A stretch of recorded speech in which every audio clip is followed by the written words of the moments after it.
this kind of sucks. That was like a tearjerker. Mine's just a bunch of nonsense. So. A couple months ago, I Googled tips on best man's speeches. I would say like 5 to 7 minutes. Mine's way longer than 5 to 7 minutes, so I hope you guys are comfortable in your chairs. And I talked to Lindsay earlier. I asked her, like, how long was your speech? She's like, that's 3-4 minutes. Nope. I screwed up. I'm going to dive right into it, though. I met Pat in 5th grade, 1999, was a good year. Going from elementary school to middle school. It's a big change. The only problem was Slim Shady was releasing a song that asked the real Slim Shady to please stand up. I stood up and answered the call. I attempted to dye my hair bleach blonde, wore a white t-shirt, had a ball hair necklace, you name it. I had 2 goals in mind, and that was I was hitting puberty, on the brink of hitting puberty, meet ladies, and have a bunch of friends. So, walking into a new school, I walked past like 4 different groups of ladies, and just judging by their faces, I scratched that right off the list. That was so next goal, meeting friends. That's what I wanted a group of guys to kick it with. That's what I wanted. So it was like 5th period or something, band. So strength 3, I'm out. I was a band. I walk in, I sit down, I sit next to these 2 guys, and they're talking, they're laughing, cracking jokes on each other, and I was in the middle, not really saying much, but I felt part of the group today, you know, the guy. And I thought it would be a good time to break the ice. I started pretending that my 2 fingers were dirt bikes, and a little hump in the chair. I was, making all the dirt bike noises. And the kid next to me starts busting out laughing, making fun of me, ripping on me. I just kept doing it. He looks down and there's a kid in front of me. Pat. And it was Pat. And, Pat turns around and says, hey, check this kid out. He's like, he has finger dirt bikes. Pat looks at me with that look he gives me. Gives me a thumbs up. He accepted my finger dirt bikes. So, next period I go to sit next to Pat. Next period after that, sit next to Pat. By the end of the day, we start talking. We find out we're in the same neighborhood, same sports, same music, you name it, we loved everything.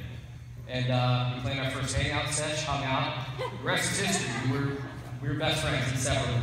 Now, you don't stay friends with somebody for 17 years just because they accept you for finger dirt bikes looking like Eminem. You stay friends with them for, their character, who they are. And a real quick story, I can remember one time, we rode our bikes everywhere we went, everywhere. And this one day, I don't know if he remembers this, but it stuck in my mind. We had a McDonald's down the street. And we all ride our bikes out all day long. We decided to go to McDonald's to eat. I had no money, not a dime on me. I was broke that day for whatever reason. And I was starving though. We all go to McDonald's, and some of the guys sitting up here were there that day. And we walked to McDonald's. I'm like, hey guys, I'm not hungry today. I'm just going to sit down. We go sit down. Pat looks at me, you're not eating? I'm like, no, dude, I'm not hungry. I go sit down. So everybody orders your food. Oh no, I'm sitting there, and there's this little old lady. She's eating an apple pie, and it looks so good. I swear to God, it looks so good. She was peeling it apart. She was taunting me with it. Like she was peeling apart. The insides were just oozing out. I wanted an apple pie so bad, my stomach was growling. So anyway, my friends start coming back with good trays. Nick over here comes up. He has this little, McChicken on his plate. Sits down 60 minutes. Steve Yeoman, who's out there, he comes back with like 3 Big Macs. And, starts eating it. This walrus up here comes back with like 40 McNuggets. Starts eating it. Seth comes back with his food. And then here comes Pat. I see him come walking back. He has his tray. There's 2 drinks, 2 cheeseburgers, 2 fries. Ladies and gentlemen, I shit you not, 2 apple pies. And it hands itself to me. 1 drink, 1 thing, 1 apple pie. I'm like, dude, what is this? He said, food, eat. And I'm like, dude, I don't have any money to, pay that. He got kind of mad. Dude, forget about it.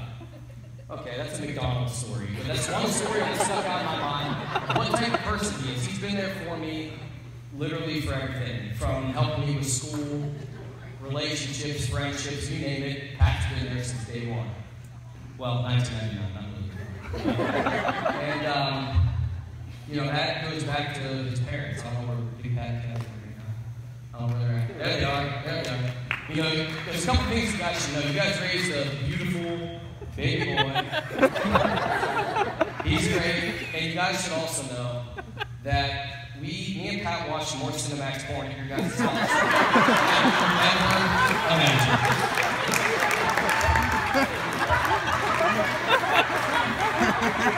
I mean, me and Pat were seriously. Alright, they came out with like sleepover time. Pat would call me up and be like, hey man, it's Friday night. He's like, hey, want to sleep over? I'm like, sure, man, your house is fine. And he's like, check the TV guide. So I would go, I'd look at the TV guide. Okay, Cinemax, midnight, Secrets of the Chamber Ray. Alright, I'll be over here. But, I don't know why I'm putting this over. I might be reading off of it. But, anyways, me and Pat, I can sit up here all night and tell stories. Anybody who knows, when me and Pat get together, story time. We have the funniest stories. I've done the best things in my life with him, and I've done, honestly, the worst things in my life with him. There's things I had to talk to a priest about. But I wish nothing but happiness, love, and everything on this journey that you guys are about to embark on of marriage. I'm really honored to be up here today. I love you both. That's all I got.